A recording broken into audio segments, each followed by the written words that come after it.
everybody, welcome to my YouTube channel. Today we are going to jumpstart the first of our Christmas recipe for our Make It Merry with Marjorie Christmas series. So for those of you who have subscribed to me from 2 years ago, we started a series called Make It Merry with Marjorie because for those followers of mine, alam nyo how excited I am about Christmas, how I make it a big deal, and part of it is sharing some of our Christmas recipes na pwedeng maging Christmas Noche Buena ideas para sa inyong lahat or para sa mga Christmas parties ninyo. But this Christmas season, kasi nga naman, with my last series, na-share ko na almost all of our family Christmas Noche Buena recipes with all of you. So this year, this Christmas season, I challenged myself to learn new recipes for my children to just improve things a bit or para ma-excite naman yung mga anak ko sa aming magiging Noche Buena at meron silang bago sa kanilang mga panlasa. I started researching,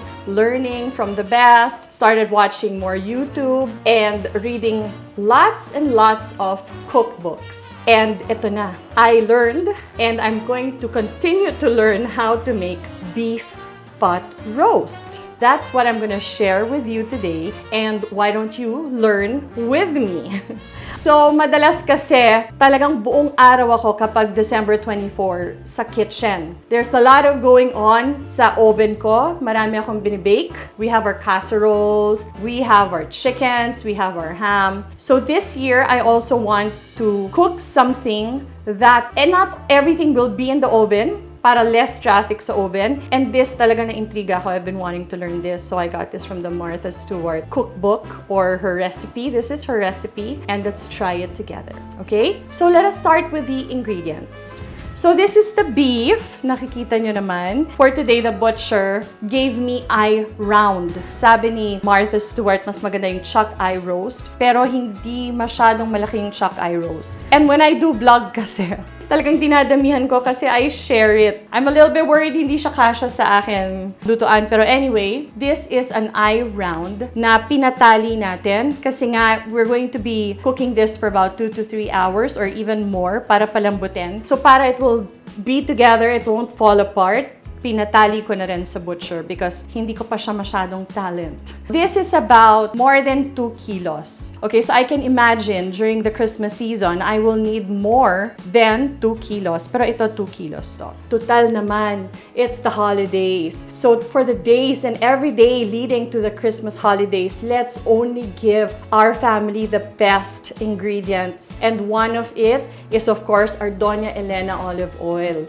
We can use this for everyday cooking. Today, I will be using Pomas Doña Elena olive oil because we will be roasting and frying. We're not roasting, but Pomas is the oil for this because we are going to fry this before we slow cook it. So give your family the best quality ingredients, okay? Now, olive oil is very important. And then we're just going to have very simple, I'm sure you have it in your pantry, peppercorns, black pepper natin, pamintang buo, bay leaf, yung ginagamit natin sa adobo, thyme.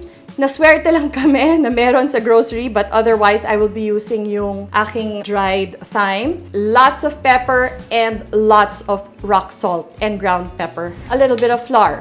Now, onions, which is, by the way, para na tong ginto ngayon, very, very, very hard to find. Talaga namang buong gabi kami nagpahanap kahapon. Kanina madaling araw nakahanap kami 2 piraso. And carrots and celery, which is, that's up to you if you want to use celery. So, basically, ito lang ang ating ingredients. Let's start. So, like just with chicken, or with meat, or with whatever, we always dry it with the towel. Yung butcher, inaalam ko na talaga, ano ba talaga tong mga parts na to? What is a brisket? Ano ba ang chuck eye roast? Ano ba ang top round? Ano ba yung lahat tinatanong ko ngayon? I really want to learn. Okay, so with very clean hands, we're gonna put a lot of salt, which is not a problem to me. Martha Stewart says a good salt Anong klaseng good salt meron tayo? We have sea salt, we have Himalayan salt, we have kosher salt. And maybe when you watch this vlog, you can share with me, most especially dun sa mga Filipinos natin abroad, what are your Christmas recipes abroad? Baka naman I can start following your recipes also. Let's share. Let's make our children very, very merry this Christmas. Paiba-iba. Syempre, meron tayong mga Christmas parties. We have Christmas potlucks. So, it's best that we share. Ito actually, ground pepper, pero ito medyo cracked pepper. Okay, I like yung talagang peppery taste. You rub it. As I call it, I massage it. This takes a lot of time in the kitchen. Pero habang nagluluto ka nito at nagpapalambot, marami ka rin maluluto between. At saka ito na yung main mo eh. So it's not as tedious in the sense na madali lang yung kanyang process. Matagal lang ang cooking time. Okay, let's cover it with as much pepper as we can.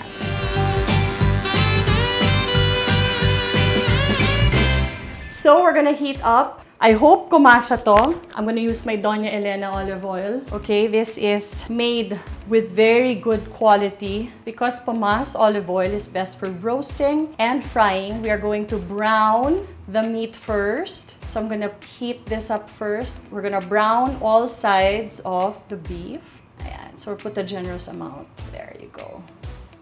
When it's hot and sizzling, we are going to put the whole meat there. Okay, so like it's sizzling, I can hear. I'm going to put now the beef.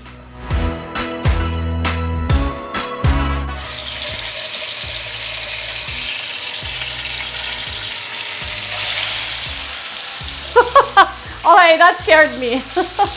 It's really sizzling. Okay, the idea is for it to brown in all sides. It's going to take about 8 to 10 minutes to be able to brown all sides.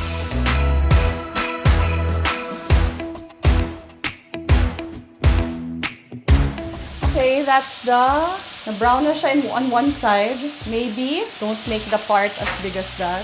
Ang bilis niya, oh. Wow! Alam mo, almost browned na siya. So while we're doing that, we are going to chop our carrots. Let's see if it's enough for that big meat. Maybe I'm gonna get us, let's just try. We'll see. Okay, let's try the very, very expensive onions. Okay, sana naman sa Pasko hindi tayo maubusan ng onions. Ma-onions pa naman ako sa lahat ng niluluto ko. Onions, garlic. Okay. We'll see if that's more than enough. I need help from Manang Marife. Doon. Manang, kaya ng powers? Whoops! Gusto mo itong malaki sa'yo? Whoops! Ah! Eh! Beautiful. All sides brown. All sides brown, no, Manang? Correct? Thank you, Manang. That was good. Okay, celery.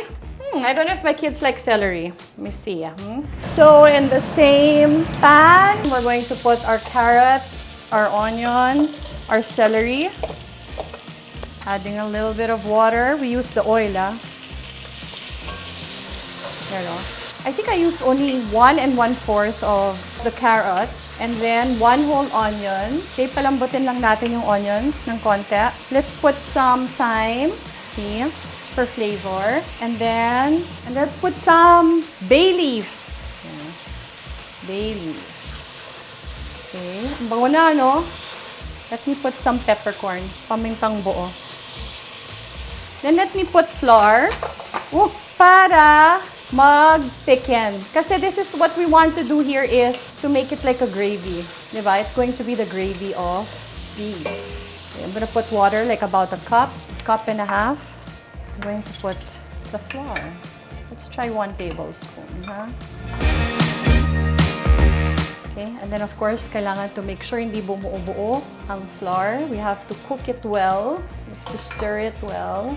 Kailangan talaga mag-stir ka na mag-stir para ma-cook yung flour. Para hindi siya pasty. I'm gonna add water. I'm gonna add like, that was 1 cup na, no? I'll add another. Dito manggagaling yung sauce or yung gravy. Dito sa mga nilagay natin, yung lasa.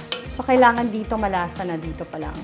Okay, you know what we're going to do? We're going to put back the beef, and that's when we're going to slow cook it for 2 to 3 hours. Good luck.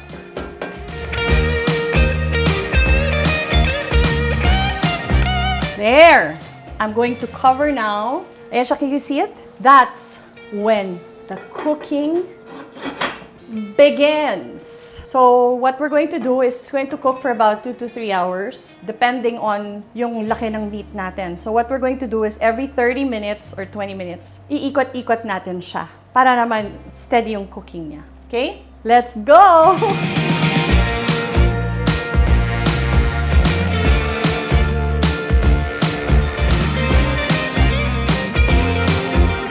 Remove it. So what time is it? Okay, so 3 hours na to eh. There. All right. Okay, put it there.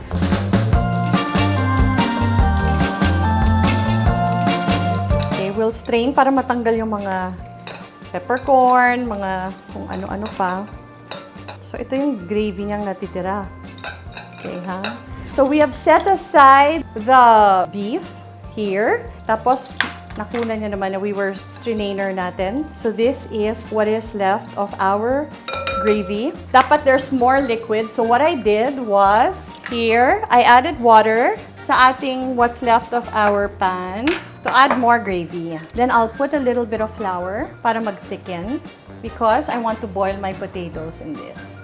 So I'm putting potatoes and carrots. So yung remaining na tumigas na gravy, ang ginawa ko, nilagyan ko ng water and a little bit of flour para there's more. So I can boil some potatoes and carrots para meron lang siyang side.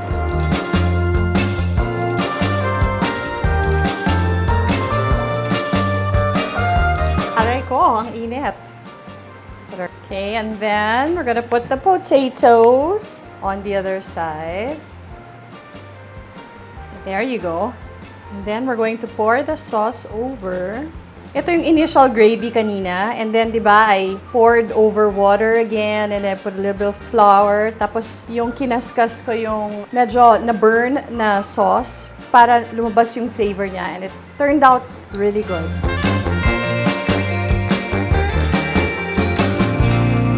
So our pot roast, okay. We really did our best to achieve, and it smells really good, and we yet have to taste it. Of course, because my kids love potatoes, we can't not have potatoes. We have to have potatoes and our carrots. Okay, so it's time to test. Thank you so much for joining me in making our pot roast. I hope it makes it to your Christmas Noche Buena menu this Christmas. So, should we try it? Okay, we'll try. Let's try this part. I think for Christmas Eve, what I'm going to use is the chuck eye roast para mas mataba. Kasi this one is nice, but mas maganda kung mataba, yung may mga taba-taba na. Okay.